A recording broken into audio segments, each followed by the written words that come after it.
This episode of FilmRiot is brought to you by FreshBooks. They fresh to death. Welcome to FilmRiot Mondays. I'm wearing a shirt. And it's the same shirt for the 5th week.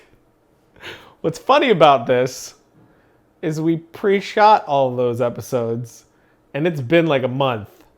So I haven't worn the shirt. This is we should just make I don't know. Monday shirt. I don't know how this keeps happening. We'll be walking around just like, I feel like what people... day is it? Oh, he's wearing the Jaws shirt. It's Monday. I think people are going to think my closet looks like Ernest's closet. It's just the it same shirt. It's all Jaws. And there's one shirt in there. I swear to God, I do not wear this shirt that much. Oh, Lord.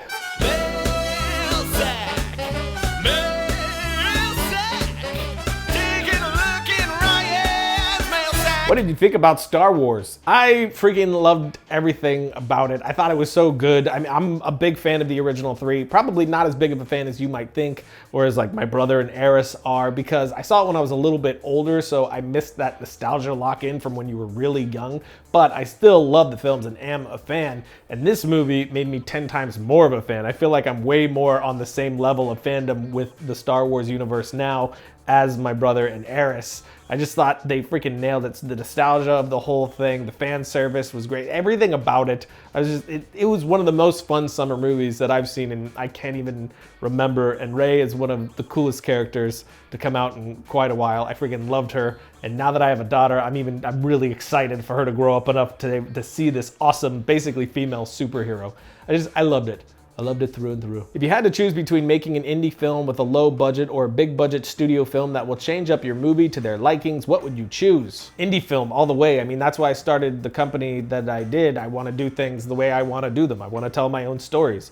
I absolutely want to collaborate, and if you could promise me without question that the studio is only going to make the film better and they're not going to just put their thumbprint on it just to put their thumbprint on it, but it'll be a great experience, then yeah, 100% I would go that route, because I also want that collaboration. These are people who know exactly what they're doing. They've been doing it for years and they're very good at it. So being able to have that sort of mentorship basically through making your film would be amazing, especially when you're first starting out. There'd be a lot to learn from those people. But I also really love the idea of retaining just my own voice in the whole thing, and obviously just telling the story the way I want to tell it. So initially off the bat, I would say probably the indie film so I could retain control, but I would give my left leg to do either. Really. When you're in the middle of writing something and you're stumped, do you think it's okay to work on another story just to keep flowing, or should you keep trying to press through on the first one? I do that all the time. If I'm feeling a little bit stumped, I'll start writing other stuff. I'll also read stuff, research stuff, watch things, listen to music, anything that'll get me thinking a little bit differently. Also pick the brains of the people around me. Even really terrible ideas thrown at you can turn into really great ideas because they might spark an avenue that you've never thought of, which is why I say all the time, there are no bad ideas. Bad ideas can often turn into great ideas. So really, there are no bad ideas. They're just undeveloped. So, I mean, there's so many different things you can do when you get that block. And, you know, I don't really think writer's block is a thing. I think that's something that you almost impose on yourself. And there's so many things you can do to work around it.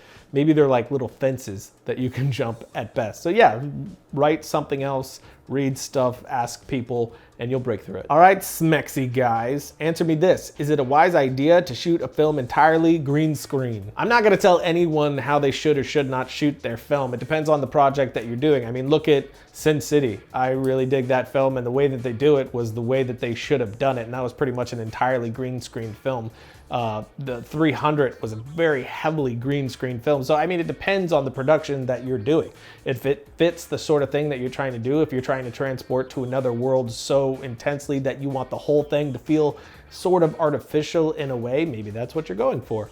For me personally, I like to shoot as practically as possible. Obviously, that's not always possible on a budget that we're on, but if I can, I try to revolve my stories around places that I know we can go to and shoot, like UFO Yeah, Proximity, and Portal all took place in real places that we could just go to. And even Proximity and Portal, there were VFX, but really those were kind of, you know, backburnered to everything else that was going on. Even in proximity, most of the effects you don't even know are visual effects. That's the type of way that I like to do things, but I also really love big visual, obvious visual effects too. So I fluctuate, but for me, I like real locations, not green screen, but there are times where that definitely works. So it just depends on you and the type of film that you're trying to make. What would you recommend for a good travel camera? Looking for good quality both day and night and something not too big. Thanks, keep up the great work. For me, my favorite travel camera right now is the Sony a7S II.